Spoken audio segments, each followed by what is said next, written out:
کیونکہ اب تک تو بیان ہو گیا، میں بھی مزید اس کو گھسیٹوں گا، لمبا کھینچوں گا تو گھٹنے میں بھی آج کل لوگوں کے پرابلم ہے.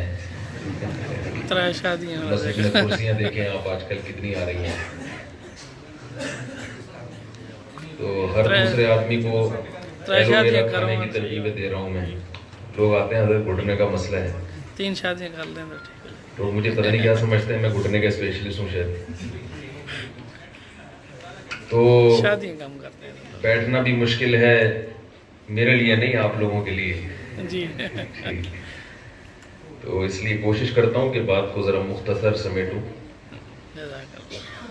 الحمدللہ نحمدہ ونصلی علی رسولہ الکریم، اما بعد فاعوذ باللہ من الشیطان الرجیم، بسم اللہ الرحمن الرحیم. وسارعوا الی مغفرۃ من ربکم وجنۃ عرضها السماوات والارض اعدت للمتقین. سب سے پہلے تو میں تھوڑے سے اپنے تاثرات، ہانگ کانگ میں پہلی مرتبہ آیا ہوں. یہاں ماشاءاللہ دینی بہاریں دیکھ کر بہت خوشی ہو رہی ہے. 18 سال پہلے یہاں حضرت مفتی ارشد صاحب آئے تھے، ملتان میں خیر المدارس سے فارغ ہیں. تو خوشی ہوتی ہے کہ ہمارے اکابر کی محنتیں کہاں کہاں ماشاءاللہ رنگ لا رہی ہیں. جب سعودی عرب سے امام حرم شیخ شریم ہندوستان تشریف لائے تو ان کی میں نے ایک ویڈیو بیان سنا تھا. اس میں وہ بیان کے دوران یہ کہہ رہے تھے کہ میں دنیا میں جہاں بھی گیا ہوں دین کی میں نے بہاریں دیکھی ہیں. تو جب میں نے تحقیق کی کہ کون آیا تمہیں یہاں سمجھانے کے لیے، تمہیں تبلیغ کرنے کے لیے، تو وہ عربی میں انہوں نے کہا کہ جاء من دیوبند. ہر ایک کی زبان سے ایک لفظ سننے کو ملتا تھا کہ وہ کہاں سے آئے، دیوبند سے. یہ تو میں شیخ شریم جو امام حرم ہیں ان کا تبصرہ آپ کے سامنے پیش کر رہا ہوں. حضرت مولانا طارق جمیل صاحب پوری دنیا میں گئے ہیں، ان کا بھی یہی تبصرہ ہے. مجھے بھی اب اسفار کا موقع مل رہا ہے، پوری دنیا میں تو نہیں گیا لیکن لگا ایسا رہا ہے کہ اللہ شاید دنیا میں گھما ہی دے گا انشاءاللہ. عجیب بات ہے کہ میں جب آپ لوگ ابھی فری سٹائل میں تھوڑا بات کر سکتا ہوں نا، میں جی بالکل بہت ہی پروقار طریقے سے کرنا پڑے گا، ایسا تو کوئی مسئلہ نہیں. پھر سے مجھے پاکستان نیوی میں جانے کا بہت شوق تھا. میرے والد صاحب نیوی میں تھے اور نیوی میں جانے کا شوق صرف ایک وجہ سے تھا کہ دنیا دیکھ لوں. صرف یہ وجہ تھی اور وجہ نہیں تھی. کیونکہ فوج میں جب آپ جاتے ہیں تو آرمی کا پروٹوکول ذرا زیادہ ہے، تو شوق آرمی میں ہونا چاہیے تھا لیکن مجھے تھا نیوی کا. مقصد کیا تھا کہ دنیا کی سیر ہو جائے. جب ہم ادھر آئے مولوی لائن کی طرف، ٹھیک ہے نا، ملا پارٹی میں داخل ہوئے ہم، تو اس وقت یہ قربانی اللہ نے دلوائی کہ میں نے کہا کہ اب دنیا دیکھنے کا خواب تو کبھی بھی پورا نہیں ہوگا. یعنی بالکل دماغ سے یہ بات نکل گئی تھی کہ اب تو ناممکن ہے. کیونکہ ہم دیکھ رہے تھے کہ بیچارے مولویوں کے ساتھ معاشرے میں سلوک کیا ہوتا ہے. اپنی مسجد کے امام صاحب کو بھی دیکھتے تھے کہ ہم نے کہا اب تو کوئی کراچی سے باہر بھی چلے گئے تو بڑی بات ہے. لیکن یہی سوچ کے اللہ نے قربانی دلوائی کہ دنیا جا کے کرنا کیا ہے، اصل تو آخرت ہے. اگر دنیا میں چلے بھی گئے تو جانا تو اسی قبر میں ہے. کہیں بھی چاند پہ جو گیا تھا نا سائنسدان، وہ بھی آج کل کہاں ہے؟ نیل آرم اسٹرانگ جس نے چاند پہ پہلا قدم رکھا ہے وہ بھی اب مریخ پہ نہیں ہے. ٹھیک ہے نا، اگلا قدم اس کا بھی کہاں گیا؟ قبر پہ گیا. تو یہی سوچ کے صبر کرتے تھے، دنیا ہے فنا ہونے والی، اللہ تعالیٰ دین کا کام لے لیں. ہمارے حضرت مفتی رشید احمد صاحب رحمہ اللہ تعالیٰ بڑا حوصلہ دلاتے تھے، بڑا حوصلہ دلاتے تھے کہ بس دنیا کی فکر چھوڑ دو اور دین کے کام میں جت جاؤ، چھوڑ دو فکر. تو اللہ نے فکریں چھوڑ دی. اب میں جب دنیا کے اسفار شروع ہوئے تو میں خود حیران ہوتا ہوں کہ میں کب کہاں ہوں گا، کچھ پتہ نہیں ہوتا. تو اللہ نے جو باتیں یعنی جو ہمارے حضرت بتایا کرتے تھے نا، وہ ساری چیزیں آنکھوں سے نظر آ رہی ہیں. بیان سے پہلے میں ایک چھوٹی سی بات آپ حضرات سے یہ کہوں کہ دیکھو بھائی، ابھی حضرت مولانا طیب صاحب نے یہاں جس مدرسے میں ابھی ہم بیان کر رہے ہیں، میں نے صبح بھی ان حضرات سے پوچھا کہ بھائی پورا عالم کا بھی کوئی یہاں پر کورسز کروائے جا رہے ہیں کہ نہیں کروائے جا رہے؟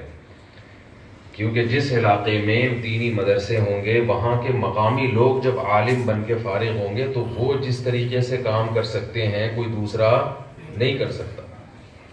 تو انہوں نے بتایا کہ ماشاءاللہ یہاں پر درس نظامی کے مدارس شروع ہو چکے ہیں. تو 2-3 باتیں آپ سے میں کہوں گا کہ دیکھو بھائی، جیسے اپنے بچوں کو تاجر بناتے ہو، اپنے بچوں کو ڈاکٹر بناتے ہو، ایک آدھ کو مولوی بھی بنا لو، کچھ بھی نہیں ہوگا انشاءاللہ، کوئی مسئلہ نہیں ہوگا. رزق کا وعدہ اللہ نے کیا ہے.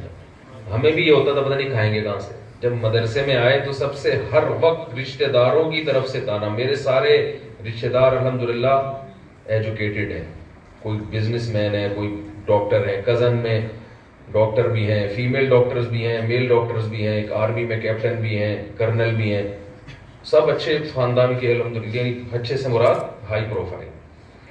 کیونکہ آج کل لوگ یوٹیوب کی غلطیوں کو بہت پکڑتے ہیں. اچھے سے وہ کہتے ہیں کیا مطلب جو پڑھے لکھے نہیں وہ اچھے نہیں ہیں. تو پڑھے لکھے جو نہیں ہیں وہ بھی اچھے ہوتے ہیں. نیک ہونا ضروری ہے، پڑھا لکھا ہو تو ذرا زیادہ اچھا ہو جاتا ہے. تو میں جب آیا اس لائن کی طرف تو بڑا اعتراض ہوتا تھا، کھاؤ گے کہاں سے؟ تو بار بار یہی تانا، ملا لوگ، ملا ملا کا لفظ اتنا گالی بنا دیا تھا کہ ہم جب اسکول کی لائن میں تھے تو ہمیں بھی ملا والے حلیے میں بھی شرم آتی تھی. کوئی یہ بھی نہ کہے کہ یہ ملا جا رہا ہے. حلیہ بھی جب ہم مسجد سے نماز پڑھ کے نکلتے تو ٹوپی چپکے سے اٹھا کے جیب میں رکھتے، اور کسی بائک کا گلاس دیکھ کے نا سب سے پہلے اپنے بال سیٹ کرتے تھے اس پہ کہ ٹوپی کی وجہ سے جو بال خراب ہوئے ہیں وہ دوبارہ اپنی سیٹنگ پہ واپس آ جائیں. ٹھیک ہے نا؟ وہ تو چلو مسجد میں مجبوری تھی. اب میں بعض لڑکوں کو دیکھتا ہوں کہ ٹوپی کے بغیر نماز پڑھتے ہیں تاکہ ان کو ڈر ہوتا ہے بالوں کی سیٹنگ خراب نہ ہو جائے. تو اللہ کے بندو ایک دن فارغ البال ہو جاؤ گے. ویسے بال سے کیا ہو جاؤ گے؟ فارغ.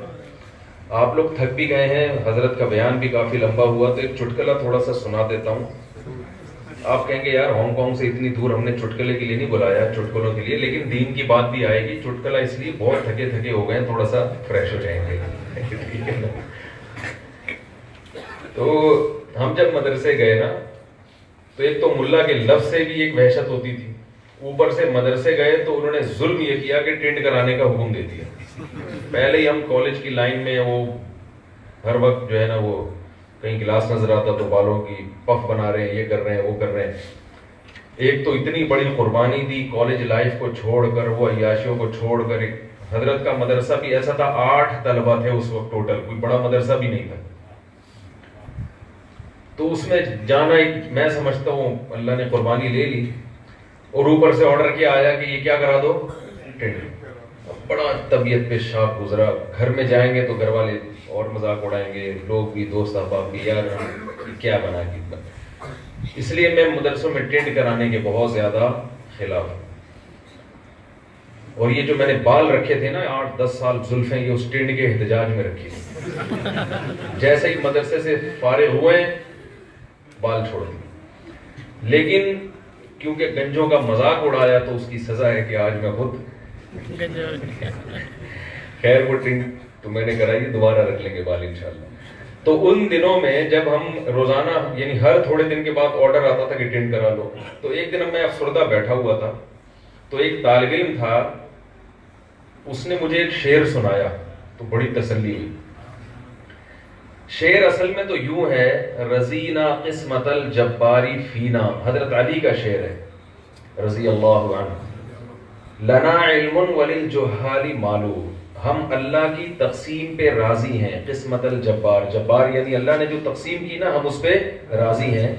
لنا علم کہ اللہ نے ہمیں علم دیا، وللجہال مال، اور جو پڑھے لکھے نہیں ہیں ان کو اللہ نے دولت دے دی. یعنی ان کو دولت دے دی اور ہمیں کیا دے دیا؟ علم. آگے اس کی وجہ کہ ہم کیوں اللہ کی اس تقسیم پہ راضی ہیں. فإن المال يفنى عن قریب وإن العلم يبقى لا يزال، اس لیے کہ مال عن قریب فنا ہونے والا ہے اور علم ہمیشہ باقی رہے. تو اصل شعر یوں تھا تو اس طالب علم نے اس کو چینج کیا. جب بار بار اس طرح پھر رہا تھا نا، سر پہ ٹرین ہو رہی تھی، تو تسلی کے لیے بھی شاعری کہی جاتی ہے نا، اپنا غم ہلکا ہو جائے. تو اس نے کہا کہ یہ شعر یوں ہونا چاہیے: رضینا قسمت الجباری فینا لنا ٹنڈن وللجہال بالو. کہ ہم اللہ کی اس تقسیم پہ راضی ہیں کہ ہماری ٹنڈ اور جاہلوں کے سر پہ بال. آگے دلیل: فَإِنَّ الْبَالَ يَفْنَا عَنْ قَرِيبٍ وَإِنَّ الْٹِنْڈَ يَبْقَى لَا يَزَالُ.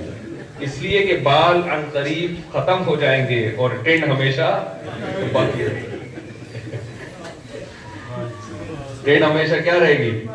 باقی رہے گی. تو خیر، ہم جب مدرسے کی طرف آئے تو ٹنڈ کی قربانی بھی، تو مدارس والوں کو ایک میں تو چھوٹا منہ بڑی بات ہو جائے گی، یہ ٹنڈ کا سسٹم اگر ختم کر دیا جائے تو عین مناسب ہوگا. ایک تو لوگ ویسے ہی دین سے دور ہیں، اوپر سے عجیب سے حلیے کو دیکھ کر اور دہشت ہوتی ہے کہ ایسا نہ بن جائے ہم کہیں نیک بن کے ایسا نہ بننا پڑے ہمیں کہیں. تو لیکن میں ایک بات آپ سے کہتا ہوں، دیکھو اپنے بچوں میں سے کسی کو ایک آدھ کو عالم بناؤ، اور نیت والدین درست کریں اپنے بچے کو عالم بنانے سے مقصد کیا ہوگا. بعض والدین کسی عالم کی شہرت دیکھ کے یہ چاہتے ہیں کہ میں بھی اپنے بیٹے کو عالم بناؤں، یہ نیت غلط ہے آپ کی. بعض والدین کسی کے عزت دیکھ کے کہتے ہیں کہ میں بھی اپنے بچے کو عالم بناؤں. نہ نہ نہ نہ. جب آپ نے اپنے بچے کو عالم بنانے کے لیے مدرسے میں داخل کر دیا تو اس کو یہ سمجھاؤ کہ تمہارا کام ہے دین کی خدمت میں جد جانا. عزت ملے تو بھی ٹھیک ہے، نہیں ملے تو بھی ٹھیک.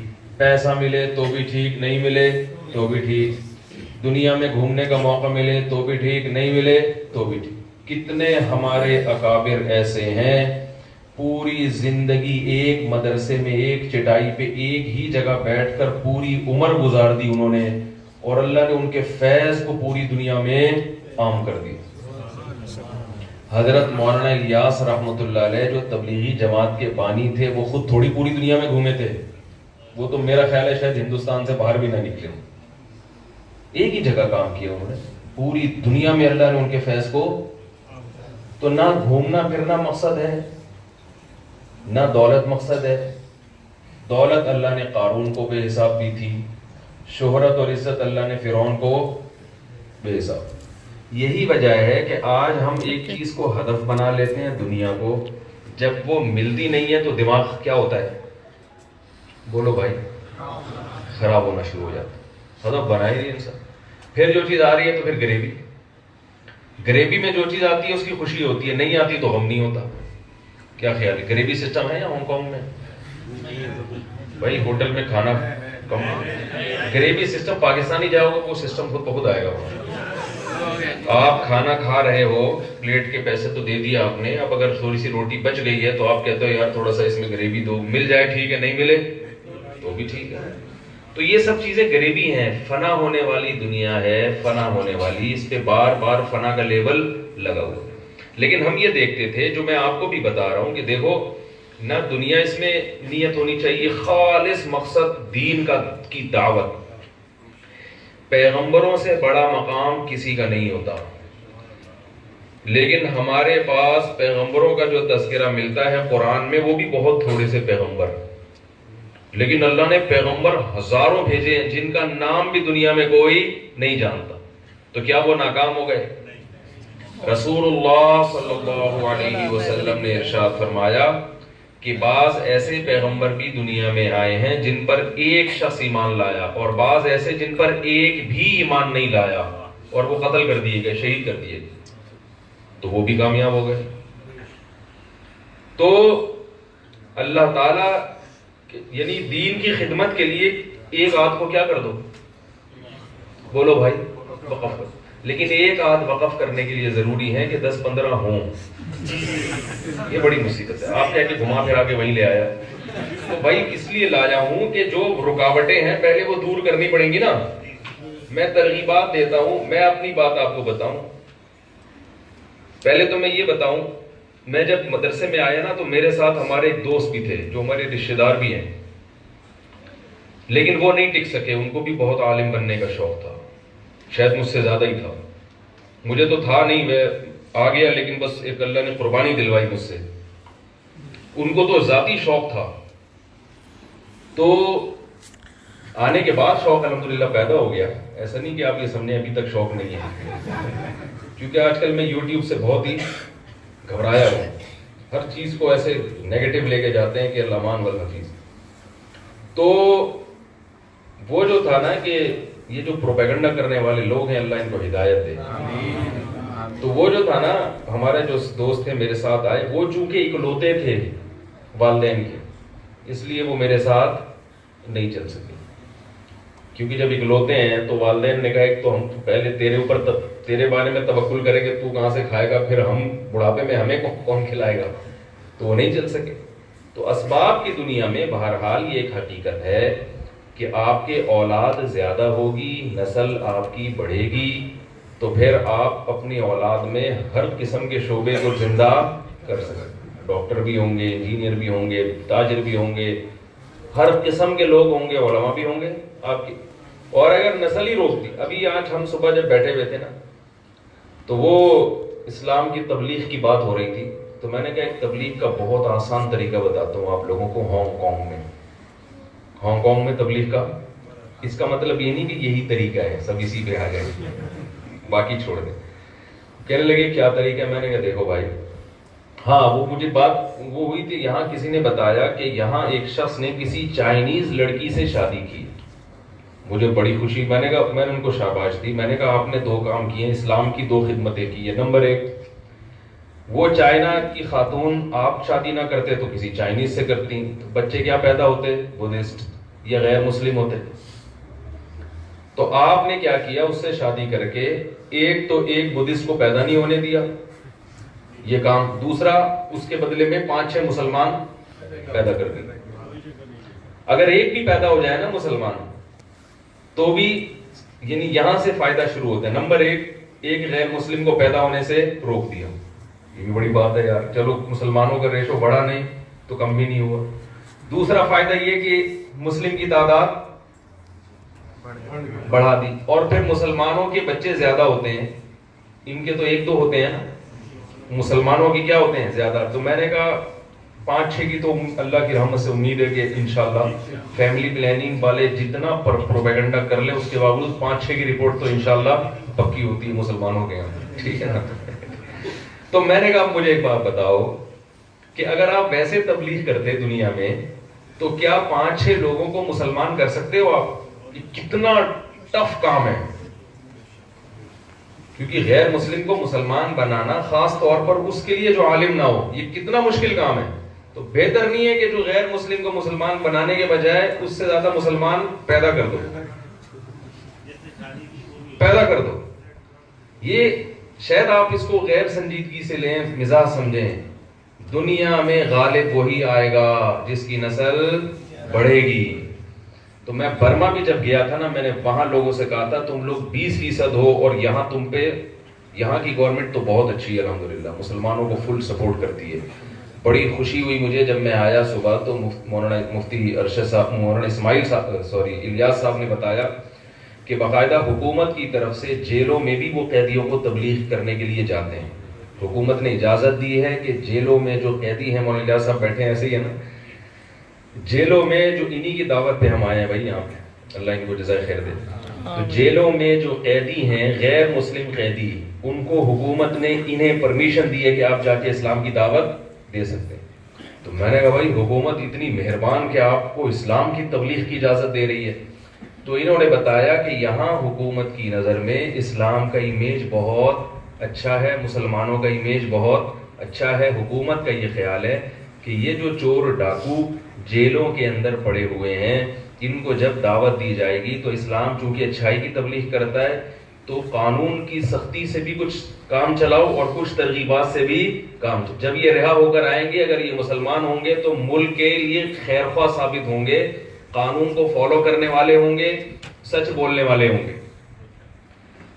تو اللہ کرے یہ امیج ان کا برقرار رہے مسلمانوں کا. میں سمجھا پا رہا ہوں یہ امیج کیا رہے, کامیاب رہے. حالانکہ رپورٹ ایسی ہے نہیں. مسلمانوں کے بارے میں جو رپورٹیں ہیں جو ہمیں ملتی ہیں وہ اس قسم کی ہے نہیں. وہ میں رپورٹوں کی طرف ابھی آتا ہوں, پہلے میں یہ بات مکمل کر لوں. یہ رپورٹوں کا یاد دلانا, جو رپورٹیں آ رہی ہیں ہمیں وہ کیا آ رہی ہیں. تو کیا کرنا ہے کہ خالصتاً کس کے لیے. تو میں یہ عرض کر رہا تھا کہ یہ جو گروتھ ریشو کا مسئلہ ہے اس کو آپ ہلکا نہ سمجھیں. برما میں نے وہاں بیان کیا, میں نے کہا دیکھو تم جو 20% یہاں, یہ حکومتی رپورٹ ہے 20%, ورنہ اصل میں زیادہ ہے مسلمان وہاں پہ. لیکن ہم اگر حکومتی اعداد و شمار کو تھوڑی دیر کے لیے درست مان لیں تو میں نے کہا تم لوگوں پر یہاں کی حکومت ظلم کر رہی ہے, تم اقلیت میں ہو. اب میں نے کہا بتاؤ یہ 20% مسلمان جو تم لوگ ہو, یہاں مسجد کھلی بھی تھی, بہت لوگ تھے ماشاءاللہ بیان سننے کے لیے جو آئے تھے, اس سے مسلمانوں کا پتہ چل رہا تھا کہ جذبہ کتنا ہی ہے. تو میں نے کہا آپ بتاؤ آپ لوگ مسلمان کیوں ہو, کیا کسی نے تبلیغ سے مسلمان کیا آپ کو؟ انہوں نے کہا نہیں. میں نے کہا اس لیے کہ آپ کے باپ دادا کیا تھے, مسلمان. آپ کے والدین مسلمان تھے, انہوں نے نسل نہیں روکی, انہوں نے پیدا ہونے دی, تو آج برما میں اسلام موجود ہے. تو میں نے کہا آپ بھی اگر وقت پہ نکاح کرو گے اور گروتھ ریشو کو بڑھاؤ گے تو یہ 20% سے عنقریب کتنے ہو جائیں گے, 40% ہو جائیں گے. تھوڑا سا زور لگانے کا کیا خیال ہے, ہمت, حوصلہ, جذبہ, یہ ایسی باتیں تھوڑی ہیں. ہمیں یہ لوگ میرا مذاق اڑاتے ہیں, کس قسم کی باتیں کر رہا ہے. دیکھو باطل, امام ابن تیمیہ رحمہ اللہ تعالی کہتے ہیں کہ باطل کے تیروں کا رخ دیکھو کس طرف ہے. فرماتے ہیں اگر تمہیں حق اور باطل میں فرق کرنا تمہیں مشکل لگ رہا ہے تو دیکھ لو باطل کے تیروں کا رخ کس طرف ہے. باطل کے تیروں کا رخ جس طرف ہوگا وہ اس کی حق کی علامت ہوگی. تو ہمیں تو آپ کو ہماری یہ باتیں تو عجیب سے لگیں گی, یار کیا نسل بڑھانے کی باتوں میں لگا رہتا ہے ہر وقت. لیکن جو اسلام دشمن قوتیں ہیں وہ ان کی پوری ایڑی چوٹی کا زور لگا رہے کہ مسلمانوں کی نسل کو روکا جائے. پوری ایڑی, اس پر کروڑوں اربوں روپے کا سرمایہ خرچ ہو رہا ہے اور اس پہ وہ بولتے بھی ہیں صبح و شام. ہماری ایک ہفتے میں ایک تقریر ہوگی نا, لوگ کہیں گے کیا باتیں کر رہے ہیں بیٹھ کے, یار دوبارہ اسی موضوع کو لے آیا. اور وہ میڈیا پہ روزانہ ایڈورٹائزمنٹ کے ذریعے, ڈراموں کے ذریعے, فلموں کے ذریعے جگہ جگہ انہوں نے کلینک بنا دی ہیں نسل روکنے کے لیے, اور ٹیبلٹ اور لوگوں میں اویئرنیس کے نام سے اسکولوں میں ڈاکٹروں کو یہ ٹریننگ دی جاتی ہے, پتہ نہیں کیا کچھ کر رہے ہیں. تو یہ بہت بڑی حقیقت ہے. تو میں یہ عرض کر رہا تھا کہ دیکھو ایک آدھ کا لفظ کا مطلب یہ نہیں کہ آدھا بچہ لا کے آپ, کیونکہ بچے بعض دفعہ معذور بھی ہوتے ہیں تو پورے ہوتے نہیں ہیں وہ, ٹھیک ہے نا. آپ نے کہا مفتی صاحب نے کہا تھا ایک ہو اور یا آدھا بھی چلے گا. تو جو پورا صحیح سالم ہو نا, جس کے سارے پرزے ہوں, جو ذہین ہو, معذور بچہ بھی پڑھ سکتا ہے, کوئی ہمارے پاس معذور بچے بھی پڑھتے ہیں الحمدللہ. لیکن آپ نے اللہ کے دین کے لیے اس بچے کو منتخب کرنا ہے جو آپ سمجھتے ہیں سب سے زیادہ ذہین اور سب سے زیادہ آپ سمجھتے ہیں کہ صحت بھی اچھی ہو, سب سے زیادہ فٹ فاٹ جو ہو. آپ نے کیا کرنا ہے, اس کو اللہ کے لیے بول لو نا یار, کیا جانا اس میں ملے گا کیا, ملے گا کیا. نبی صلی اللہ علیہ وسلم نے فرمایا العلماء ورثۃ الانبیاء, یہ بس کافی ہے ہمارے لیے. علماء نبیوں کے وارث, بس اس سے بڑی کوئی سند ہو سکتی ہے کیا. نبی کا جانشین بن جائے گا, نبی کا وارث بن جائے گا. آپ کی اولاد اگر نبی کی وارث ہو تو اور کیا چاہیے بھائی. اور ایمان کے ساتھ دیکھو, بعض پیغمبر دنیا میں ایسے آئے ہیں جن کے والد کو ایمان کی توفیق نہیں ملی, جیسے ابراہیم علیہ السلام ہیں, ان کے والد کو ایمان نہیں ملا تو وہ اپنے والد کو نہیں بخشوا سکتے.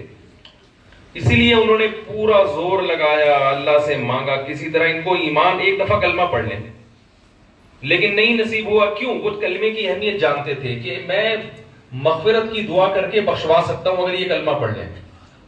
ہمارے نبی نے ابو طالب کے بارے میں کتنی کوشش کی کہ یہ کسی طرح کلمہ پڑھ لیں, کیونکہ اگر صرف کلمہ پڑھ لیں پھر اگر کوئی بدعملی ہوگی تو شفاعت کا دروازہ کھلا ہوا ہے. تو ہمیں اللہ نے یہ سہولت دی ہے کہ ہم الحمدللہ کلمہ گو ہیں, ختم نبوت پہ یقین رکھتے ہیں. تو ہماری اولاد میں اگر کوئی بچہ عالم بن جائے, مخلص دین کا داعی بن جائے, تو میں سمجھتا ہوں قیامت میں ہمارا بیڑا پار کرنے کے لیے انشاءاللہ وہ, ہمارے اپنے اعمال تو میرا خیال ایسے ہیں نہیں, کوئی آدمی کہ میں اتنا نیک ہوں کہ میں اپنے اعمال کے بربوتے پہ جنت میں چلا جاؤں گا, تو یہ بہت بڑی فضیلت ہے, تو اس کی طرف توجہ دینی چاہیے. اب میں نے جو آیتیں پڑھی ہیں میں اس کی طرف آتا ہوں. اللہ تعالیٰ نے قرآن مجید میں ارشاد فرمایا وَسَارِعُوا إِلَى مَغْفِرَةٍ مِّن رَّبِّكُمْ وَجَنَّةٍ عَرْضُهَا السَّمَاوَاتُ وَالْأَرْضُ أُعِدَّتْ لِلْمُتَّقِينَ. مختصر سی تشریح کر کے بیان ختم کروں گا. دیکھیں آپ لوگ یہاں اپنے ملکوں سے آئے ہیں کمانے کے لیے, حالانکہ 2 وقت کی روٹی, سر چھپانے کے لیے چھت, اتنی یعنی بقدر ضرورت کمائی کے لیے آپ کو ملک چھوڑنے کی چندہ ضرورت, بولو نا بھائی, نہیں. اگر آپ کا ہدف یہ ہوتا کہ 2 وقت کی روٹی مل جائے بس اور رات سر چھپانے کے لیے جگہ, تو کراچی میں برساتی نالے ہیں بڑے بڑے, پورے ملک میں رات چھپانے, وہاں چرسی بھی سوتے ہیں, ٹھیک ہے نا, ہیروئن جی بھی پڑے ہوئے ہوتے ہیں, تو آپ ہیروئن نہ پیئیں لیکن ایک بستر, بھائی یہی ہوتا ہے نا, رات آرام سے آدمی سو جائے صبح اٹھے تو, اور 2 وقت کی روٹی وہ ویسے بھی مل جاتی ہے, وہ تو ویسے ہی تھوڑا سا حلیہ چینج کر کے کسی کے پاس جائیں, یار اتنا تو اللہ کا شکر ہے لوگوں میں کہ کھانا تو کھلائے, ورنہ تو جاب بھی ہے آج کل مختلف علاقوں میں. ایک آدمی نے اشتہار دیا اخبار میں کہ میرے پاس ایک جاب ہے, تنخواہ یہ ہوگی کہ 2 وقت کا کھانا فری ہوگا. ایک غریب پہنچ گیا, اس نے کہا چلو یار 2 وقت کا کھانا ہی مل جائے مجھے, اور کچھ نہیں چاہیے. جاب کیا ہے؟ اس نے کہا بھائی داتا دربار سے 2 بریانی لے کر آنی ہے دوپہر میں اور رات میں, ایک تو کھائے گا ایک میں کھاؤں گا, ہے بھائی, ایک تو کھائے گا اور ایک میں کھاؤں گا. تو کھانے کا تو ہو ہی جاتا ہے, اس کے لیے ملک چھوڑنے کی ضرورت نہیں. لیکن آپ نے ملک چھوڑا, میں یہ نہیں کہہ رہا غلط کیا آپ نے, واپس چلے ہیں. کیوں چھوڑا؟ کمپٹیشن, مقابلہ. بھائی وہ رشتہ دار میرا امریکہ نکل گیا, وہ لینڈ کروزر میں گھوم رہا ہے اور وہ پراٹھے کھا رہا ہے, وہ یہ کر رہا ہے, اس کی دیکھو, اس کی ٹھاٹ پاٹ دیکھو, اس کے گھر جاؤ تو پتہ چلتا ہے کسی تمیز کے آدمی کے گھر آئے ہیں, اس کے بچوں کے رشتے بھی اونچے اونچے خاندان کے آ رہے ہیں. اگر میں یہی پائپ کے نیچے ہی سوتا رہا ہے بھائی, یہ ایک چھپڑا ڈال کے گزر گئی, یہ تو مزہ نہیں آئے گا. مقابلہ ہے, مقابلہ, یہ مقابلے بازی ہے جس میں ہم ایک دوسرے سے آگے بڑھنے کی کوشش کر رہے ہیں. ناجائز نہیں ہے, یہ غلط نہیں ہے, لیکن ایک حد کے اندر. اس سے ہی ہمیں پتہ چلا کہ انسان آگے بڑھتا ہے, ترقی کرتا ہے اس صورت میں جب وہ کسی سے اپنے آپ کو کمپیئر کر رہا ہو. اگر کسی سے مقابلہ نہیں کر رہا نا تو اس میں آگے بڑھنے کا جذبہ ختم. اور آسان مثال, یہاں انڈین بھی ہیں, پاکستانی بھی ہیں. ابھی میں دبئی گیا نا تو وہاں میں نے کہا وہ ایک بہت بڑی اسکرین لگی ہوئی تھی, انہوں نے بتایا کہ یہاں انڈیا اور پاکستان کا جب فائنل یا سیمی فائنل میچ آتا ہے تو انڈین اور پاکستانی دونوں مل کے دیکھ رہے ہوتے ہیں.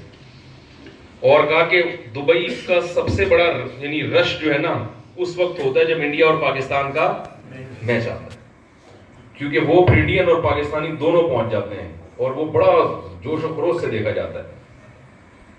اور یہ جہاں بھی انڈین پاکستانی ہوں گے, جب انڈیا اور پاکستان کا میچ آ رہا ہوگا تو سب جوش و خروش سے, بولو نا بھائی, دیکھ رہے ہو. کیوں؟ مقابلہ ہو رہے ہیں, اور دونوں ٹیمیں بھی جوش و خروش کے ساتھ کھیل رہی ہوتی ہیں. کیونکہ کیا ہو رہا ہے, وہ کہہ رہے ہیں ہم نے اس سے زیادہ رن بنانے ہیں, وہ کہہ رہے ہیں ہم نے اس سے زیادہ رن, وہ کہہ رہے ہیں ہم نے اس کے جتنے آؤٹ کیے کھلاڑی ہم اس سے زیادہ آؤٹ کریں گے. یہ مقابلہ ہے. تھوڑی دیر کے لیے فرض کر لیں کہ مقابلہ ختم کر دیں آپ. اب پاکستانی ٹیم آئی تھی گراؤنڈ میں کھیلنے کے لیے, بیٹنگ کرے گی, اس کے بعد انڈیا کو موقع نہیں دیا جائے گا. بس آپ نہیں بیٹنگ کر کے چھکے چوکے لگانے, جتنے لگانے لگاؤ, اسکور آپ کا ریکارڈ میں محفوظ کر کے السلام علیکم جا سکتے ہیں آپ. پھر وہ چھکے چوکوں کا مزہ رہے گا؟ میرے خیال ہے آپ لوگ کو آئے گا مزہ. ذرا زبان سے اگر ارشاد فرما دیں پھر آئے گا مزہ. پھر آپ کہیں گے یار اس نے اتنے چھکے مارے, اس نے اتنے چوکے مارے, اس نے اتنے رن پہ آؤٹ ہو گیا. کوئی جذبات نہیں. کیا کرنا کیا ہے بھائی, جتنے مرضی بنا لو, تو کیا کرنا ہے؟ خود ہی کھیل رہے ہیں, خود ہی بولنگ کرا رہے ہیں بھائی, خود ہی بالنگ, خود ہی فیلڈنگ, خود ہی, تو سب مزہ کیا ہو جائے گا؟ پھیکا. مسئلہ ہمارا یہ میں اس سے صاف پتہ چلتا ہے کہ کمپٹیشن جو ہے, مقابلہ, یہ انسان کی نیچر ہے, انسان کی فطرت ہے. میں سمجھا پا رہا ہوں اپنی بات؟ یہ فطرت ہے انسان کی. ہمارے ہاں جو دینی معاملات میں ہم ٹھنڈے پڑے ہوئے ہیں, کوئی جذبات ہی نہیں ہے, نہ نماز کا جذبہ, نہ روزے کا جذبہ, نہ قربانی کا جذبہ, نہ والدین کی خدمت کا جذبہ, نہ علماء کی خدمت کا جذبہ, نہ غریبوں پہ خرچ کرنے کا جذبہ, نہ گناہوں سے بچنے کا جذبہ, نہ نیکی کرنے کا جذبہ, نہ حلال پر قناعت کا جذبہ. یہ جذبہ اس لیے نہیں ہے کہ ہم اس معاملے میں مقابلہ نہیں کر رہے. ایک آدمی کہتا ہے میں نماز پڑھتا ہوں اس لیے کہ مجھے ثواب مل جائے اور گناہ سے بچ جاؤں میں, تو چلو پڑھ لینا چاہیے. وہ آئے گا مرجھایا ہوا بالکل, پڑھے گا, نماز کے دوران دھیان دائیں بائیں پنکھے گن رہا ہوتا ہے. وہ اکثر واقعہ سناتا ہوں نا کہ ایک آدمی, ایک امام صاحب نے 3 رکعتوں کے بعد سلام پھیر دیا ظہر کی نماز میں, کوئی بھی نہیں بولا پیچھے سے. ایک پیچھے سے تاجر تھا, اس کی آواز آئی سبحان اللہ. امام صاحب نے بعد میں اس کو بلایا کہ اتنی بڑی مسجد تھی, کسی نمازی کو خیال نہیں آیا کہ میں 3 رکعتوں کے بعد میں نے غلطی سے سلام, تمہیں کیسے پتا چلا؟ اس نے کہا میری دکان ہے پنکھوں کی, ابھی 3 پنکھوں کا حساب ہوا تھا کہ سلام کی آواز آ گئی. ہر رکعت میں 1 پنکھے کا میں کیا کرتا ہوں, حساب کرتا ہوں. ابھی 3 کمپلیٹ ہوئے تھے کہ مجھے تو میں نے کہا یار آج کیا ہو گیا, لگتا ہے امام صاحب نے جلدی نماز ختم کی. تو نہ نمازوں میں دھیان ہے, نہ تلاوت کا جذبہ ہے, کیونکہ یہاں ہم مقابلہ نہیں کر رہے. کمپٹیشن کیا ہو گیا ہے, ختم. دنیا میں تو ہے یار, گھر جاؤں تو عزت ہوگی, بھائی کچھ کما کے لا رہا ہے ماشاءاللہ. وہ وسیم تو اتنا, وہ سلطان بھائی کہاں ہیں, کہہ رہے تھے صبح مجھے ملے کہ یار مفتی صاحب وسیم اور جبار کے حوالے نہ دیا کرے, اب سلطان کے حوالے دیا کرے. تو بھائی وہ سلطان جو ہے وہ اتنا کما کے لایا اور آپ کیا لے کر آئے ہو, بیگم پوچھتی ہے نا. تو جب تک مقابلے کا جذبہ نہیں ہوتا انسان آگے بڑھتا ہی نہیں. تو اللہ تعالیٰ نے یہ جو میں نے قرآن مجید کی آیات پڑھی ہیں, وَسَارِعُوا إِلَى مَغْفِرَةٍ مِّن رَبِّكُمْ, اس میں اللہ نے ہمیں ایک دوسرے سے مقابلے کا میدان بتایا ہے. 2 چیزیں اس آیت میں ہمیں اللہ نے بتائی ہیں. ایک تو یہ کہ مقابلے کا اصل گراؤنڈ ہے کیا, جس گراؤنڈ میں, جس میدان میں تم ایک دوسرے سے مقابلہ کر رہے ہو کرتے رہو, پابندی نہیں ہے, ٹھیک ہے, لیکن اس میں تمہیں کوئی بڑی کامیابی ملے گی نہیں. اس میدان کو اتنا لفٹ کرانے کی ضرورت نہیں ہے جتنا کرا رہے ہو. شاید نہیں میں سمجھا بات. اس میدان کو اتنا پروٹوکول دینے کی ضرورت, اتنا فری کرانے کی ضرورت نہیں ہے. یہ دنیا کا جو میدان ہے, اس لیے کہ اس میں جیتنے کے بعد بھی ہار ہے, اور ہارنے کے بعد تو ہار ہے ہی, اور جیتنے کا یقین بھی نہیں ہے. ایسے ہے جیسے 4 آدمی دوڑ کے مقابلے میں جا رہے ہوں. اچھا ایک اور مثال دیتا ہوں. دیکھو آپ خود سے دوڑ رہے ہو تو اتنا تیز نہیں دوڑو گے, کتا پیچھے لگ گئے تو کیا ہو جائے گا, ایک دم اسپیڈ, ایک دم. کیوں؟ اب کتے سے مقابلہ ہو رہا ہے آپ کا. کیا خیال ہے بھائی؟ اب مقابلہ ہو رہا ہے کہ کون تیز بھاگتا ہے, کیونکہ آپ کو پتا ہے اگر اس سے میں سلو ہوا تو یہ مجھے کاٹ لے گا. ایک دم اسپیڈ بڑھتی ہے کہ نہیں بڑھتی؟ ہم نے بوڑھے لوگوں کو بھی دیکھا ہے, کتا پیچھے لگا ایک دم, جو کبھی بھاگے نہیں بھاگنا شروع کر دیتے ہیں. تو یہ ہے مقابلے سے انسان میں ایک جوش اور ولولہ پیدا ہو جاتا ہے. تو اللہ نے یہ جو میں نے آل عمران, سورہ آل عمران کی آیتیں پڑھی ہیں, ان آیتوں میں اللہ نے ایک تو ہمیں یہ بتایا کہ جس میدان میں تم دوڑ رہے ہو, ٹھیک ہے, ہم نہیں کہتے کہ 2 روٹیوں پہ گزارا کرو, کماؤ, اللہ نے موقع دیا ہے, لیکن یہ دوڑ کا اصل میدان ہے نہیں. کیونکہ ایسے ہے جیسے کسی گراؤنڈ میں 4 آدمی ریسنگ کے مقابلے میں دوڑ رہے ہوں, لیکن جس پٹی کو کراس کر کے جیتنا ہے اس کے آگے گہری کھائی ہے, اور آپ کے پاس بریک لگانے کا ٹائم, اتنی سپیڈ سے آپ اس کو چھلانگ مار کے پار کرو گے کہ پھر بریکیں نہیں لگا سکتے, دھاڑ سے جا کے گرو گے کس میں, کھائی میں, اور موت. تو پھر اس دوڑ میں دوڑنے والے کا کیا حال ہوگا؟ وہ کہے گا ہے کیا, نتیجہ کیا ہے اس کا, موت. ابھی میں جب کل یہاں سے آ رہا تھا تو کل مغرب کی نماز کے بعد وہاں کراچی میں ہمارے قریبی دوست ہیں, ان سے کوئی ملاقات تھی میری, انہوں نے مجھے کہا کہ میں آ رہا ہوں ملنے کے لیے. ابھی میں انتظار میں بیٹھا ہوں, ایک دم فون آیا ان کا کہ میرے بڑے بھائی کی اچانک ڈیتھ ہو گئی, اللہ ان کی مغفرت فرمائے. میں نے کہا کیا ہوا؟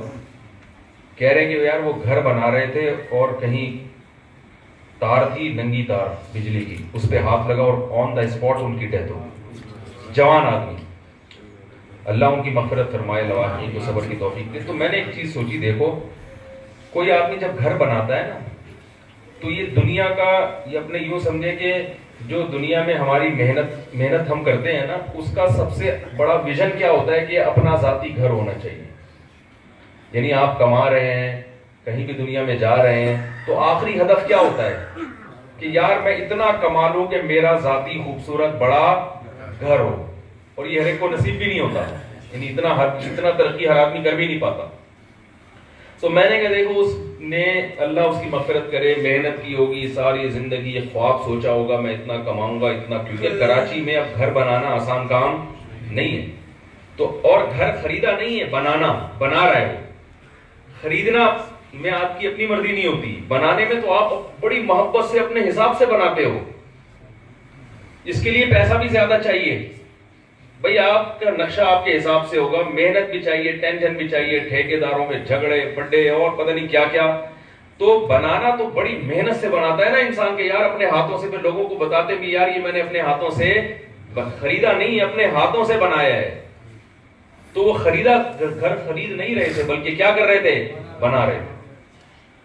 اور بنانے کے دوران اچانک سیکنڈوں کے اندر موت. یہ کتنی بڑی عبرت ہے کہ یار اس میدان میں تم جیت کے بھی کیا کرو گے, اور اگر بالفرض بنا لیتے تو بھی کہاں ہوتے.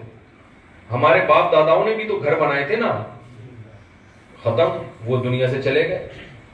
تو یہ ایسی دوڑ ہے جس میں جیتنے کے بعد بھی کیا ہے. اس لیے اللہ نے فرمایا وَالسَّارِعُوا, ایک لفظ ہے اسرعوا. اسرعوا کا معنی جلدی کرو, مغفرت اور جنت کی طرف جلدی کرو. نا نا نا نا, اسرعوا نہیں ہے, سارعوا. مسارعہ باب مفعلہ, مقابلہ. اس میں فرمایا دوسرے سے آگے بڑھو, دوسرے سے آگے بڑھو. دوسرے سے آگے جب ہی بڑھنا ممکن ہوگا جب آپ کی دوسرے کی طرف نظر بھی ہو.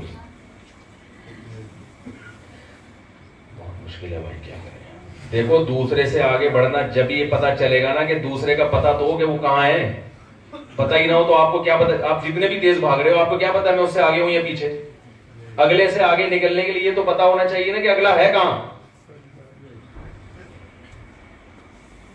پولیس کیس تو نہیں ہے نا. کسی سے آگے بڑھنے کے لیے دیکھو, جب کتا ہی کو سوچ لیں بھاگ رہا ہوتا ہے تو آپ کو پتا ہوتا ہے نا وہ ابھی کہاں ہے اور میں کہاں ہوں. اسی حساب سے دل کی دھڑکنیں اوپر نیچے ہو رہی ہوتی ہیں. تو جب بھی مقابلہ کیا جاتا ہے کسی سے تو آپ کو دوسرے کا مقام معلوم ہوتا ہے کہ وہ کہاں ہے, پھر پتا چلے گا میں اس سے آگے ہوں یا پیچھے. تو اللہ نے فرمایا دوسروں سے آگے بڑھو. کس میدان میں؟ اللہ کی مغفرت کو حاصل کرنے کے لیے اور اللہ کی جنت کو حاصل کرنے کے لیے. اس میدان میں دوسرے سے کیا کرو, مقابلہ. تو پتا چلا کہ دوسروں کا آپ کو علم ہونا چاہیے کہ وہ کہاں ہے, اور میں اس دین کے میدان میں اس سے پیچھے ہوں یا اس سے آگے ہوں. جو آپ کو نظر آئے دین میں کہ وہ کچھ کوشش کر رہا ہے, جیسے ابھی حضرت نے ختم نبوت کے حوالے سے بات کی, قادیانیت کا فتنہ یہاں بھی سر اٹھا رہا ہے. آپ کو ایک چیز کا اندازہ ہو گیا کہ قادیانیت یہاں پھیل رہی ہے تو میں نے بھی اپنا حصہ ڈالنا ہے. تو آپ نے یہ دیکھنا ہے دوسروں نے کتنا ڈالا ہے, تو آپ کا حصہ اس میں بولو بھائی زیادہ ہونا. اور صحابہ اس کی پہل کیا کرتے تھے. رسول اللہ صلی اللہ علیہ وسلم نے فرمایا, صحیح حدیث ہے, آپ صلی اللہ علیہ وسلم نے فرمایا کہ میری امت میں 70,000 لوگ ایسے جنت میں داخل ہوں گے لا یسترقون, جو تعویذ نہیں کیا کرتے تھے, اللہ پہ اعتماد اور توکل. یعنی تعویذ اگر شرکیہ نہ بھی ہونا تو افضل یہی ہے کہ اس سے بچا جائے. جائز ہے اگر شرکیہ تعویذ نہیں ہے, جائز ہے, لیکن بہتر یہی ہے کہ اس سے اجتناب کیا جائے. تو جو خالص اللہ پہ توکل کرتے تھے ایسے 70,000 لوگ بغیر حساب کے جنت میں داخل ہوں گے. حضرت عکاشہ فوراً کھڑے ہوئے, فوراً, اور عرض کیا یا رسول اللہ صلی اللہ علیہ وسلم دعا کیجئے کہ اللہ مجھے بھی ان میں شامل کرے. تو آپ صلی اللہ علیہ وسلم نے فرمایا اللہم اجعل عکاشۃ منہم او کما قال، اے اللہ عکاشہ کو بھی ان میں شامل کر دے۔ دوسرے صحابی کھڑے ہوئے، انہوں نے کہا یا رسول اللہ میرے لیے بھی دعا کریں اللہ مجھے ان میں شامل کر دے۔ آپ نے فرمایا سبقک بہا عکاشہ، عکاشہ تم سے سبقت لے گئے۔ اللہ نے بذریعہ وہی بتا دیا ہوگا کہ جو پہل کرے گا یہ مقام اس کو ملے گا، نبی کی یہ دعا کس کو ملے گی؟ جو پہل۔ تو دیکھیں حضرت عکاشہ طاق میں بیٹھے ہوئے تھے کہ کسی اور کے کھڑے ہونے سے پہلے میں کیا کر لوں، یہ اس کو کیا کہتے ہیں؟ مقابلہ۔ کیا خیال ہے بھائی، غلط باتیں تو نہیں کر رہا ہانگ کانگ آگے میں؟ سبقک بہا عکاشہ، عکاشہ تم پہ سبقت لے گئے۔ اس سے پتا چلتا ہے کہ سبقت لینے پر جو اللہ کی طرف سے پروٹوکول ملتا ہے وہ پیچھے رہ جانے والوں کو ملتا ضرور ہے مگر وہ نہیں ملتا۔ فتح مکہ میں جب نبی صلی اللہ علیہ وسلم نے ہجرت نہیں کی تھی، اس وقت جو لوگ ایمان لائے ان کا جو مقام اور مرتبہ ہے وہ ان کا نہیں ہے جو ہجرت کے بعد مومن ہوئے، اور جو ہجرت کے بعد مومن ہوئے ان کا جو مقام ہے وہ ان کا نہیں ہے جو مکہ فتح ہونے کے بعد مسلمان ہوئے، اور جو مکہ فتح ہونے کے بعد مسلمان ہوئے وہ ان کا نہیں ہے جو تابعین کا ہے، تابعین کا وہ نہیں ہے جو صحابہ کا ہے۔ تو جو بھی سبقت کرے گا دین کے معاملے میں وہ اللہ کے ہاں اپنا مقام بنا لے گا۔ بہت سے لوگ کہتے ہیں یار توبہ تو 90 سال میں بھی قبول ہو جاتی ہے تو چلو ہم بعد میں کر لیں گے توبہ۔ تو علماء یہ کہتے ہیں کہ دیکھو پہلے تو یہ پتہ نہیں بعد میں توبہ کی توفیق ملے گی کہ نہیں ملے گی، ایسے ہی نہ کرنٹ لگاؤ نا بیچارے کو، اللہ ان کی مغفرت کرے، وہ تو اچھے آدمی تھے، لیکن انسان کسی گناہ میں بھی مر سکتا ہے، کسی گناہ بھی مر سکتا ہے۔ موت ایک ایسے آ کے جھپٹتی ہے انسان کو کہ مجھے کسی نے بتایا عبرت کی آنکھیں انسان کی کھلی ہو نا تو بہت چیزیں اس کو دنیا میں عبرت کا سامان، عبرت کی آنکھیں اندھی ہو جائیں تو پھر کوئی چیز فائدے نہیں پہنچاتی۔ ایک نوجوان نے مجھے بتایا کہ میں کمرہ بند کر کے تنہائی میں بیہودہ چیزیں دیکھا کرتا تھا اور فحش چیزوں میں مبتلا تھا، تو اسی دوران نیٹ پہ میں نے ایک ویڈیو دیکھی کہ کوئی صاحب ہیں جو کہیں کھیل رہے ہیں یا کہیں کوئی لیکچر دے رہے ہیں، اور لیکچر دیتے دیتے جوان آدمی اٹیک ہوا، دھڑام سے گر کے مر گئے۔ کہہ رہے ہیں اس کے بعد سے اب میں یہ نیٹ پہ یہ چیز دیکھتا ہوں تو میرا دل، دیکھتے پھر بھی ہیں دیکھتا ہوں تو میرا دل کیا ہوتا ہے، کہاں پر ہوتا ہے کہ میں بھی کہیں۔ تو میں نے ان کو کہا انشاءاللہ اللہ تعالیٰ آپ سے یہ گناہ چھڑوا دے گا۔ یہ سوچتے رہو کہ بیٹا مر سکتا ہے۔ شیطان کیا کہتا ہے، ایک دو دفعہ آپ سے کہے گا سوچو، اس کے بعد چھوڑو یار دیکھا جائے گا، تو دیکھا تو نہیں جائے گا بھائی، وہ تو مر گئے تو گئے کام سے۔ موت ہی برائی کی حالت میں آئے۔ گناہ کا سب سے بڑا وبال یہ ہے کہ موت کا اللہ نے کوئی وعدہ نہیں کیا، بتایا نہیں کب ہوگی، گناہ کرتے ہوئے موت نہ ہو جائے۔ میں جب چھوٹا تھا تو ہمارے بڑے بھائی نے ایک واقعہ سنایا تھا، سعودی عرب کے ایک عرب تھے جو کسی غیر مسلم ملک میں گئے، ملک کا نام میں نہیں لوں گا، تو وہ گئے تو وہ کہہ رہے میں جب ڈرائیونگ کر رہا تھا تو ڈرائیونگ کرتے کرتے نا اچانک ایکسیڈنٹ، بڑا خطرناک ایکسیڈنٹ ہوتے ہوتے اللہ نے مجھے بچا لیا۔ تو جیسے ہی جب وہ ایکسیڈنٹ ہونے لگا تھا نا تو میرے منہ سے نکلا وہ شٹ، یہ لفظ زبان سے نکلا، اور اللہ نے موت سے بچایا مجھے۔ کہہ رہے میں جب بچا نا تو میں فوراً وہ ملک چھوڑ کر واپس سعودیہ چلا گیا۔ میں نے کہا یار اس ملک میں موت کے وقت میرے منہ سے کلمے کے بجائے کیا نکل رہا ہے؟ بولو بھائی، یہ ماحول کا کیا ہے؟ یہ ماحول کا نکلنا چاہیے اللہ اکبر، یہ لا الہ الا اللہ نکلنا چاہیے۔ یہ کوئی بھی ایسا تعجب کا جملہ، بسم اللہ، لوگ پہلے کیا کرتے تھے بھائی؟ وہ ایک لطیفہ چٹکلا سنا دو بسم اللہ پہ چھوڑا سا، چلیں چھوڑیں وہ زیادہ چٹکلے زیادہ، چٹنی تھوڑی رہے تو اچھا ہوتا ہے، چٹنی زیادہ ہو پھر وہ سالن کو کم ہو تو پھر وہ میدا اس سے خراب ہوتا ہے، ٹھیک ہے نا؟ تو جلدی سے بس بات کو سمیٹتا ہوں میں۔ تو کوئی بھروسہ نہیں ہے کہ اس وقت موت آ جائے۔ ہمارے ایک دوست نے ایک اور واقعہ سنایا کہ کہہ رہے میں عیدی سینٹر میں جہاں مردہ خانہ ہے نا، تو ان کے کوئی کسی نے ان کے ذمہ لگایا تھا کہ وہ بچہ لاپتہ ہو گیا تھا، تو مردہ خانہ میں جا کے دیکھو، جیسے ہوتا ہے نا لاپتہ ہو جاتے ہیں۔ تو کہہ رہے میں گیا تو میں نے ایک عجیب منظر دیکھا کہ ایک عیدی کی ایمبولینس آئی ہے اور اس سے ایک لاش نکالی جو بالکل گل سڑ گئی تھی، اتنے کیڑے اس کے اوپر، اور پوری جو ایمبولینس تھی وہ کیڑوں سے بھری ہوئی تھی۔ کہہ رہے میں نے کہا ماجرا کیا ہے؟ تو کہہ رہے انہوں نے واقعہ سنایا، جو ایدی سینٹر میں جو ڈرائیور تھا نا اس نے بتایا کہ ہمارے پاس کال آئی سرجانی ٹاؤن مشہور علاقہ کراچی میں کہ بھائی ایک گھر ہے اس سے کئی دنوں سے بدبو آ رہی ہے، پتہ نہیں کیا ہے، آپ لوگ آ کے دیکھیں۔ کہہ رہے ہم جب گئے ہیں تو وہاں ہم نے دیکھا کہ ٹی وی چل رہا ہے، ایک آدمی لیٹا ہوا ہے جیسے کوئی فلم دیکھ رہا ہوتا ہے یا ڈرامہ، ہاتھ میں ریموٹ کنٹرول ہے، بالکل ایسے زمین پہ نا ریموٹ کنٹرول رکھا ہوا اور اس کے اوپر اس کا ہاتھ، اور ایسے لیٹا ہوا ہے، اور ٹیلی ویژن چل رہا ہے، اور کیڑے یہاں سے چل کے پاؤں تک۔ ہوا یہ کہ وہ ایسے ڈرامہ یا فلم دیکھ رہا تھا اور دیکھتے دیکھتے اچانک ہارٹ اٹیک ہوا ہے، اس کو قدرت نے اتنا بھی موقع نہیں دیا کہ ٹی وی کا بٹن آف کر دے، اتنا بھی موقع نہیں دیا اس کو، وہیں اٹیک ہوا ہے اور ہاتھ میں ریموٹ کنٹرول۔ ورنہ مسلمان بہرحال اتنی کوشش تو کرتا ہے نا موت کے وقت میں یہ پھینک دوں اور ٹی وی بند کر دوں، اللہ کی طرف رجوع، اتنا بھی موقع اس کو نہیں ملا۔ لا یستأخرون ساعۃ ولا یستقدمون، اللہ کہہ رہے ہیں توبہ کا دروازہ کھلا ہوا ہے، کھلا ہوا ہے، 70 دفعہ گناہ کر کے 70 دفعہ توبہ کرو، قبول کرنے کے لیے تیار ہوں، لیکن یاد رکھو یہ پیکج محدود مدت کے لیے ہے، جیسے ہی موت کا وقت آیا 1 سیکنڈ بھی آگے پیچھے نہیں ہونے دوں گا، 1 سیکنڈ بھی۔ تو موت نے اس بیچارے کو، اللہ اس کی بھی مغفرت کرے، اس کو اتنی مہلت نہیں دی کہ وہ ٹی وی کا بٹن آف کر دے۔ وہ کیا دیکھ رہا تھا، وہ بدگمانی تو جائز نہیں، لیکن یہ بہرحال اچھی موت نہیں ہے، اچھی موت نہیں۔ کہہ رہے ہم نے جب اس کو اٹھایا ہے تو اتنی بدبو، ظاہر ہے لاش ہے کئی دنوں سے پڑی ہوئی ہے، اور وہ کوئی پتہ ہی نہیں، اس کا چہرہ اتنا مسخ ہو چکا تھا کہ کس کو بلائے، کون ہے اس کا والی وارث، کس کو فون کرے۔ وہ رشتہ دار جو بیچارے وہ مزدور تھا، پتہ چلا بعد میں مزدور تھا جس کو گھر حوالے کیا ہوا تھا، کچھ کام وغیرہ کر رہا تھا، تو وہیں بیٹھ کے ٹی وی دیکھتے دیکھتے مر گیا۔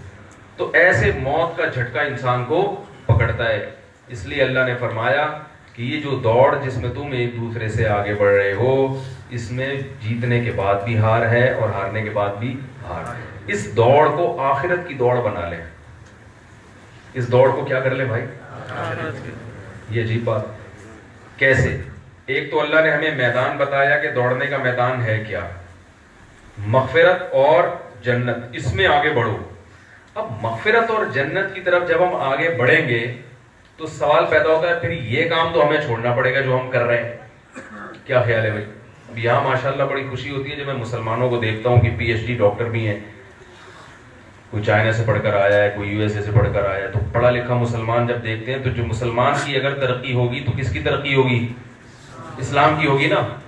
تو آپ کہیں ایک طرف مولانا لوگ ہمیں کہہ رہے ہیں کہ جنت اور مغفرت کی طرف آگے بڑھو، روزے بھی رکھو، نماز بھی پڑھو، تہجد بھی پڑھو، تلاوت بھی کرو، یہ بھی کرو وہ بھی کرو، تو پڑھے گا کون بیٹھ کے بھائی، محنت کون کرے گا؟ پھر مسلمان اگر بزنس میں آگے نکل جائے، تجارت میں، اس کا بھی فائدہ کس کو ہوتا ہے؟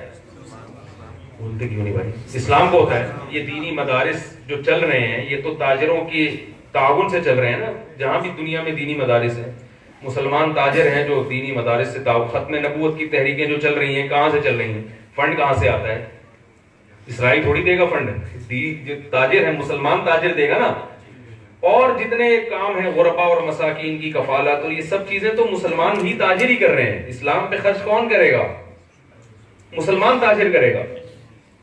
تو اب آپ کہیں گے بھئی، یہ بس آخری بات کر کے بیان ختم کرو، آپ کہیں گے ایک طرف یہ مولانا لوگ ہمیں کہتے ہیں کہ آخرت کی فکر میں جت جاؤ، دنیا کی دوڑ چھوڑ دو، اور دوسری طرف ان چیزوں کی اہمیت بھی اپنی جگہ ہے۔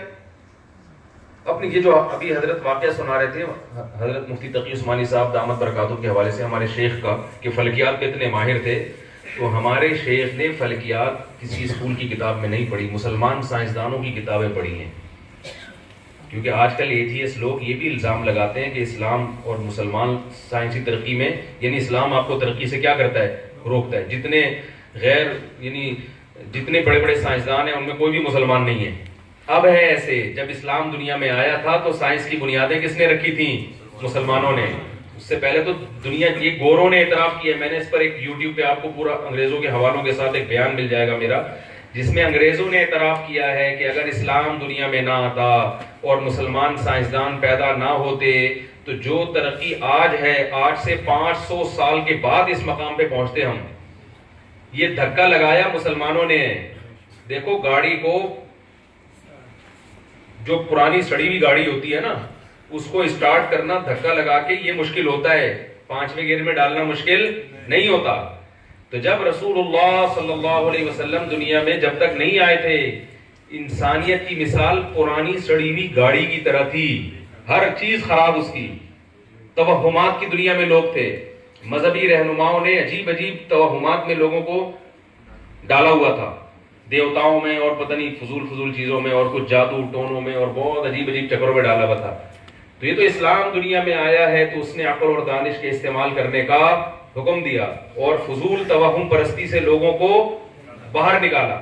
نبی صلی اللہ علیہ وسلم کے دور میں سورج گرہن ہوا تو صحابہ نے عرض کیا کہ کوئی واقعہ ہوا ہے, حالانکہ واقعہ بھی ہوا تھا, آپ کے بیٹے کا انتقال ہوا تھا.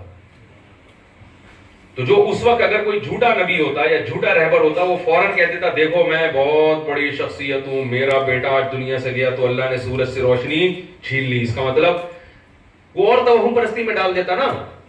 لیکن ہمارے نبی نے کیا فرمایا کہ سورج اور چاند اللہ کی نشانیوں میں سے ایک نشانی ہے, اس کا کسی کی موت اور زندگی سے تعلق نہیں ہے. بتا دیا میرے بیٹے کی موت کا اس پہ کوئی اثر نہیں ہے, تو اللہ کی نشانی ہے, عبادت کرو, اللہ کی طرف رجوع کرو.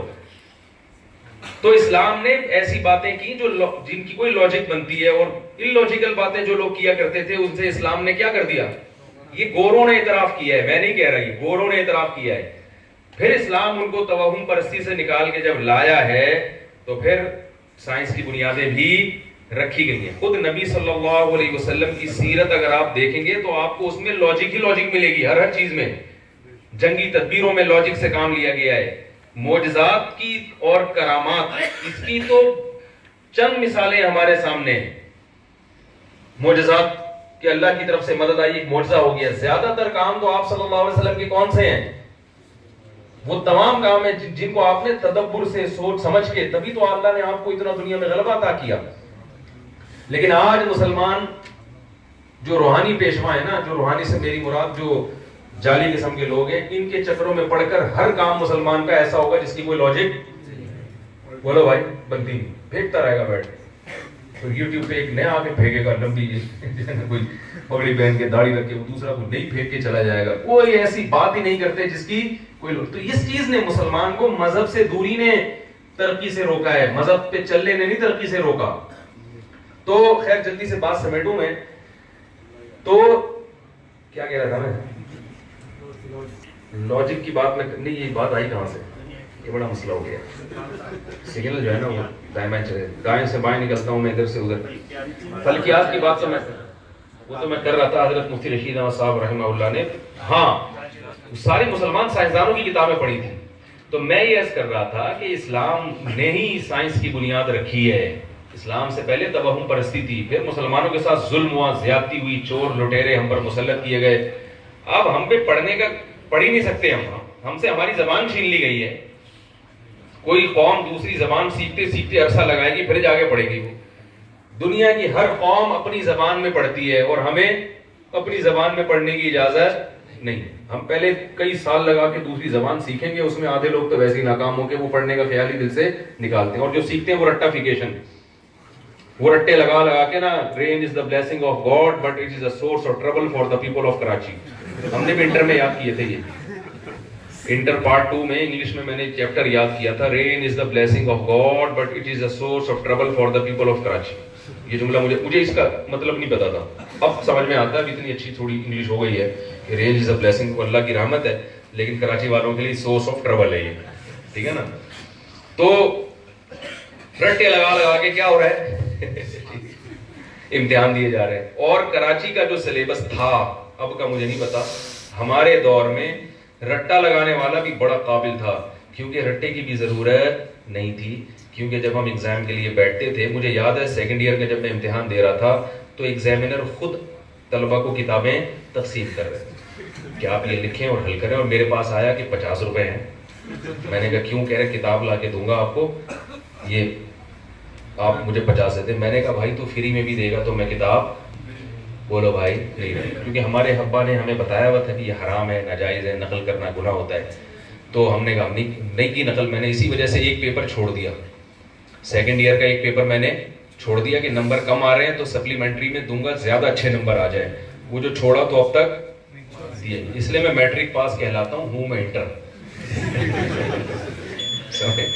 ایف ایس سی کیا ہوا ہے, اس طرح سے کیا ہوا ہے. ویسے سرٹیفکیٹ میٹرک ہے, وہ صرف اس لیے کہ نقل سے بولو نا بھائی بچنے کے لیے. تو یہ آپ کا جو سسٹم ہے نا, لوگ کہتے ہیں نا مولوی ترقی میں رکاوٹ بن رہے ہیں, مولوی آپ کو نقل نہیں کرنے دے رہا, تو وہ ترقی میں کیسے رکاوٹ؟ میرا گھرانہ, میرے والد صاحب, دادا پردادا سب کا مولویوں سے تعلق تھا.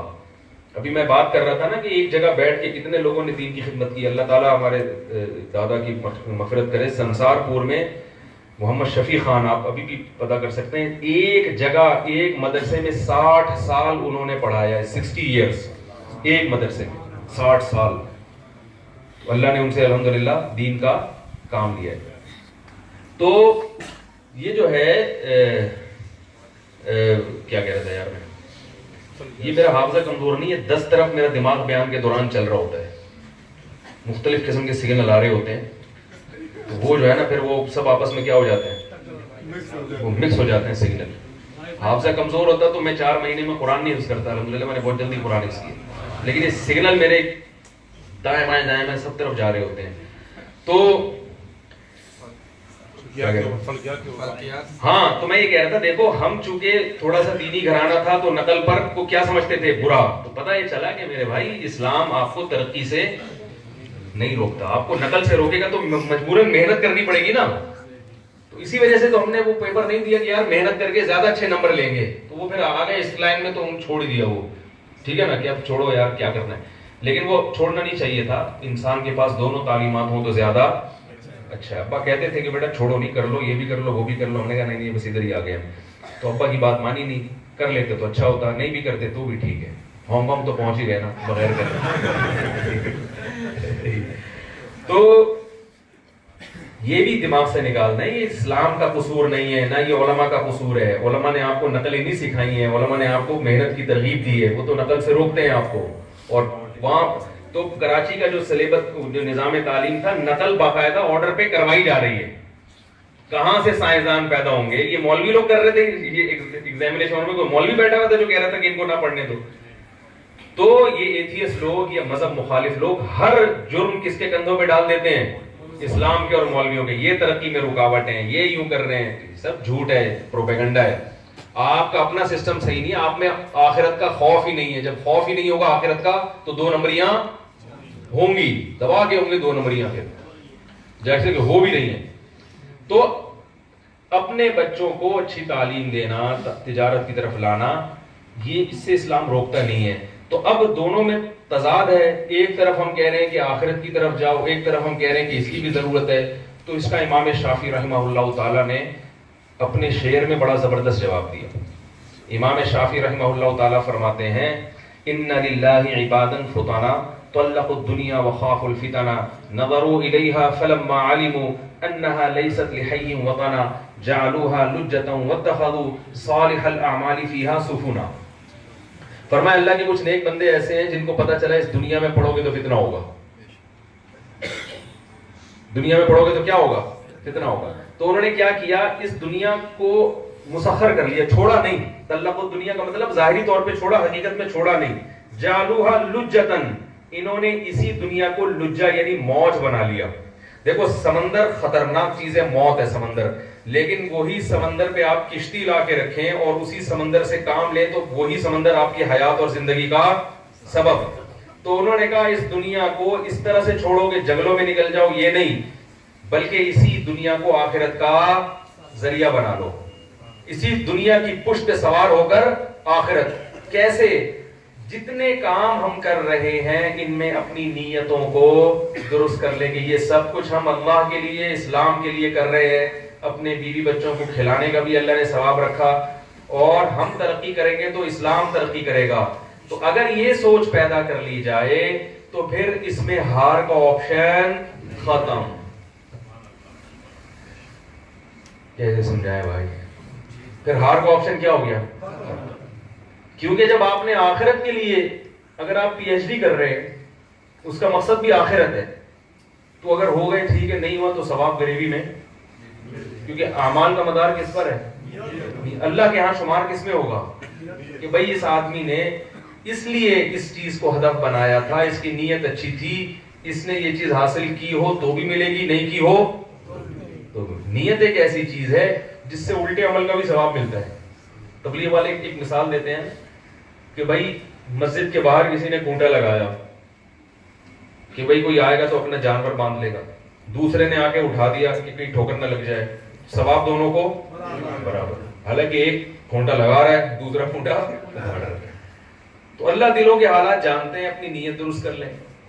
ہاں ایک بات ہے کہ ایسا دین دنیا میں ایسا پڑھنا جس سے آخرت کا نقصان ہو. حرام کی طرف جانا یہ حرام ہے, جائز نہیں. حرام کی طرف جانا جائے. نظر کی حفاظت بولو بھائی کرنی پڑے گی.